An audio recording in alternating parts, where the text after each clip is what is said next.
전 세계가 지금 기후변화에 허덕이고 있습니다. 우리나라도 폭우로 강남이 물에 잠기면서 정말 피부에 와닿게 됐죠. 네, 오늘이 에너지의 날인데요. 에너지의 날을 맞아서 오늘은 잠시 환경 얘기를 좀 전문가와 해보도록 하겠습니다. 그린피스 김연아 해양 캠페이너 나왔습니다. 어서 오세요. 안녕하십니까? 어서 오십시오. 안녕하세요. 예, 저희 뒤로 고래도 보이는데요. 이 기후변화 얼마나 심각한지 알리기 위해서 퍼포먼스를 하셨다고 해서 또 많이 화제가 되는데 이 얘기부터 먼저 시작을 해보겠습니다. 네. 그린피스는 위기의 바다를 보호하기 위해서 30x30 해양 캠페인을 펼치고 있는데요. 네. 아마 많은 분들께서 이 30x30이라는 단어가 많이 생소하실 것 같아요. 그러게요. 30x30은 2030년까지 공해 바다의 30%를 해양 보호구역으로 지정하자는 글로벌 해양 보전 목표를 뜻하고 있고요. 예. 어느 나라에도 속하지 않는 바다, 이 공해가 전 세계 바다 면적의 61%를 차지하고 있지만 이 공해 해양보호구역을 지정을 하게 되면 무분별한 어획 활동이나 그리고 심해 채굴과 같은 인간의 상업적인 활동을 제한하게 돼서 바다가 보다 건강하게 회복할 수 있게 됩니다. 예. 예, 잠깐만요. 그 영상을 이제 저희가 보여드리면서 설명을 같이 듣겠습니다. 네네. 그 퍼포먼스 많은 분들이 관심을 갖고 또 화제가 됐었던 것인데요. 네. 저게 드론을 띄운 거라면서요? 네, 맞습니다. 이게 그러니까 30, 우리말로 하면 곱하기 30, 네, 맞습니다. 30x30, 네네. 예, 그 캠페인이군요. 예. 설명을 좀 해주시죠. 네, 그림, 그래서 예, 저희가 보면서. 이제 30x30 해양보호 드론쇼를 기획을 하게 됐는데 현재 공해상 해양보호구역이 매우 적기 때문에 지금 이 공해상 해양보호구역을 확대를 하기 위해서 이번 드론쇼를 기획을 하게 됐습니다. 이 공해가 사실 국제적인 법적 규제를 받지 못하고 있기 때문에 네. 이 남해가 해양 쓰레기 투기 그리고 심해 채굴과 같은 파괴적인 행위가 지금 계속되고 있고요. 이로 인해서 뭐 저희가 드론쇼에서도 기획했던 것과 같이 뭐 고래와 바다거북 등의 해양 생물이 멸종 위기를 맞고 있고요. 이 바다는 지구에 열을 식히고 탄소와 열을 흡수하는 기후 조절자 기능을 상실하고 있는 상황입니다. 네. 예. 더 늦기 전에 국제사회에서는 이 30x30을 실현하는 글로벌 해양 조약을 체결해서 바다를 빠르게 회복시켜야 하는데요.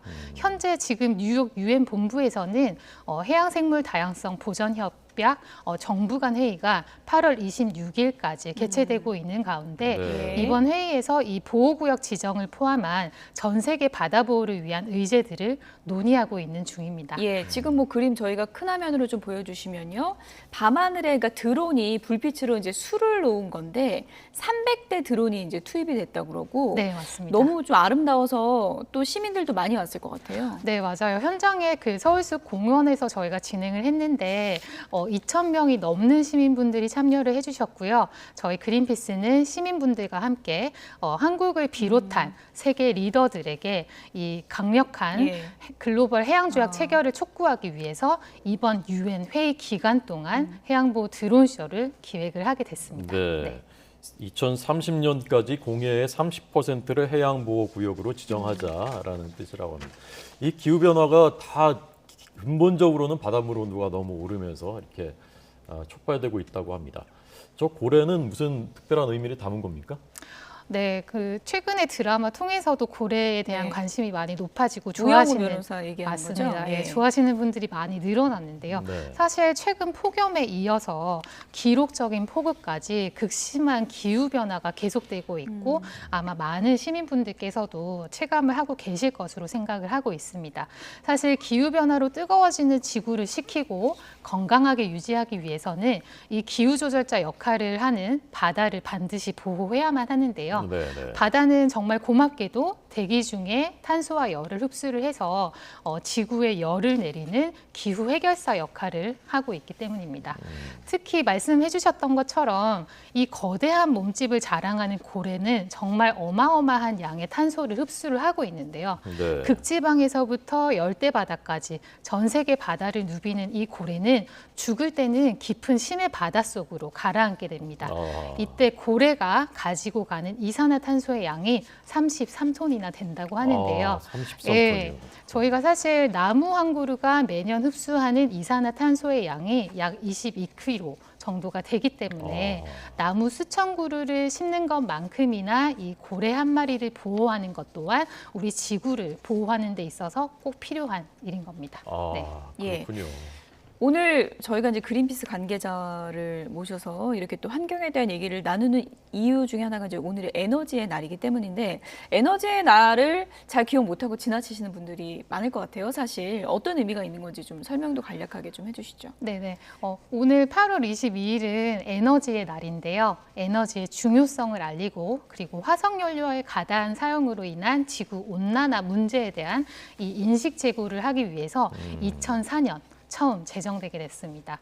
19년 전 오늘이었는데요. 바로 2003년 8월 22일 우리나라가 역대 최대 전력 소비를 기록함에 따라서 8월 22일을 에너지의 날로 제정하게 됐습니다. 그렇군요. 네, 매년 오늘은 오후 2시부터 3시까지 에어컨 끄기 운동 등이 함께 진행이 되고 있고요. 뿐만 아니라 에너지의 날은 에너지 절약과 함께 이 기후 위기를 효과적으로 대응할 수 있는 재생 에너지 확대 보급이 절실하다는 것을 알리려는 목적도 가지고 있습니다. 오늘 곳곳에서 또 소등 행사도 열린다고 하더라고요. 네, 맞습니다. 예. 사실 이 에너지의 날은 한 시민단체에 의해서 처음 제정되었고요. 지금은 지구 온난화로 인한 기후위기 문제가 무척 심화되고 있음에 따라서 그 중요성이 더욱 커지고 있는 상황입니다. 예. 네. 이제 많은 분들이 기후 변화, 기후 위기고 우리 일상에 직접적인 물 한 잔 드십시오. 네. 이게 체감하고 있거든요. 그러니까요. 우리들도 예. 현장에서 이제 활동을 많이 하시는 분이고 특히 이제 촉각을 곤두세우는 분이니까 야 이제는 전과는 진짜 다른 상황이다. 그리고 사람들이 이걸 체감하고 있다. 그런 거 좀 많이 느끼십니까? 네. 사실 이미 많은 시민분들께서 기후 위기를 실감을 하고 계실 것으로 저는 생각을 하고 있어요. 흔히 기후 대응의 마지노선은 산업화 이후에 1.5도 온도 상승이라고 하는데 네. 지금 1.1도 오른 상황에서 이미 전 세계가 이 기후 위기로 인해서 신음을 하고 있는 상황입니다. 사실 유럽은 폭염으로 스페인과 포르투갈에서 이미 2,000명 가량이 목숨을 잃기도 했고요. 네. 그리고 또 최근에는 영국과 프랑스에서 폭우가 내려서 주요 도심 시설이 마비되기도 했습니다. 예, 우리나라는 올해 초 역대 최악의 산불이 발생하기도 했고요. 그리고 이번 여름에는 집중호우로 인해서 이미 20명 이상이 숨지거나 그리고 침수로 인한 차량 피해만 1,600억 원 이상으로 추산될 정도로 재산 피해가 정말 상당했습니다. 네. 네. 지금 사람도 기후 변화로 굉장히 고통을 겪고 있지만 동물들은 아예 삶의 터전이 지금 사라지는 그런 위기를 맞고 있는 거잖아요. 네. 북극곰, 펭귄 어떤 예를 들 수 있을까요? 네, 인류뿐만 아니라 기후 위기로 이 지구 온난화가 심각해짐에 따라서 야생 동식물들의 그 위험도 정말 커지고 있는데요. 저희 그린피스에서는 기후 변화로 인한 징후를 조사하기 위해서 주기적으로 남극과 북극과 같은 극지방 탐사를 시행을 하고 있습니다. 네. 예, 올해 초 1월에서 3월부터 남극 탐사를 시행을 했었는데요. 사실 과거에는 너무 추워서 젠투 펭귄이 살지 않는 것으로 알려진 남극의 안데르슨 섬에서 70개가 넘는 젠투 펭귄 둥지가 발견되기도 했습니다. 네, 네. 이건 기후변화로 인해서 남극이 점점 따뜻해지면서 펭귄들도 기존 서식지를 잃고 그들의 터전을 점점 더 남쪽으로 옮기고 있는 모습이 발견이 된 것이죠. 사실 남극 펭귄 서식지가 남극의 더 남쪽으로 이동을 했다는 건 기후위기 영향을 보여주는 명백한 징후라고 볼 수 있습니다. 네. 예. 그래서 지금 저희가 자막으로 보여드리는 열밭곰 이게 지금 부산역 광장에 전시되고 있다고 하는데요. 한번 볼까요? 열밭곰 어떻게 생긴 건지 한번 보여드리겠습니다. 예.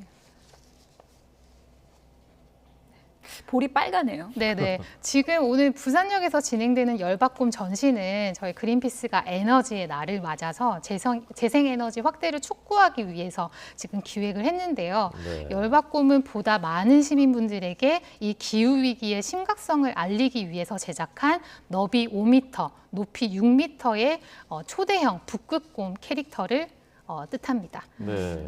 이게- 열받곰이라는 네. 단어가 아마 네. 조금 생소하실 것 같은데요. 그러니까요. 예. 예, 이 지구 가열화로 인해서 너무 열을 받은 곰을 음. 줄인 말이고요. 네. 너무 더워서 지금 얼굴이 빨개졌고 땀을 흘리는 모습이 보이시죠? 그리고 열받곰의 손에는 지금 풍력 발전기를 들고 열을 식히는 모습이 보이실 텐데요. 예. 이 모습을 통해서 시민분들에게는 기후 위기 해결책인 재생에너지 확대의 중요성을 예. 알릴 예정입니다. 지금 캐릭터는 이렇게 열받곰이라고 하지만 굉장히 좀 귀엽게 표현이 됐지만 지금 북극곰은 상당히 위기에 처한 그런 기후 위기가 상당히 심각한 그런 상황인데 요즘에 뭐 커피 전문점 가면 텀블러에 받는 분들도 많고요. 또 뭐 에코백 드는 분들도 있고 네. 환경 생각하는 작은 실천들이 늘어나고는 있지만 아직은 부족하잖아요. 맞습니다. 어떤 게 좀 더 필요하다고 보세요? 네, 사실 일상에서 기후 위기를 늦추는 방안들로는 말씀해 주신 것들도 있지만 먼저 이제 대중교통을 많이 이용을 해주시고 내연기관차 대신 전기차를 이용하는 방법도 있습니다. 또 정부와 기업의 재생에너지 확대를 요구하는 그린피스와 같은 환경단체의 캠페인에 적극적으로 동참을 해주시는 것도 우리 시민분들께서 기후변화를 늦출 수 있는 이 활동에 동참을 하는 거라고 말씀드릴 수 있을 것 같아요. 하지만 앞서 말씀드린 것처럼 이 에너지 전환이 기후위기 해결의 가장 중요한 열쇠인 만큼 국가 정책이 변하고 그리고 기업들 역시 이 재생에너지 사용을 크게 늘려야만 눈에 띄는 실질적인 변화를 만들어갈 수 있습니다.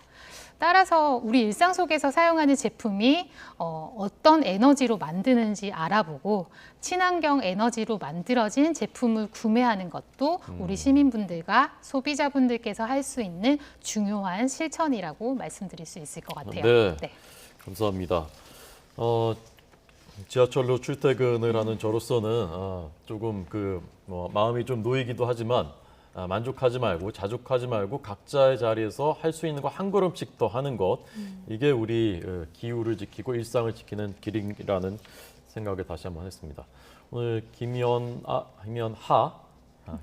그린피스 해양 캠페이너에게 들었습니다. 감사합니다. 고맙습니다. 감사합니다.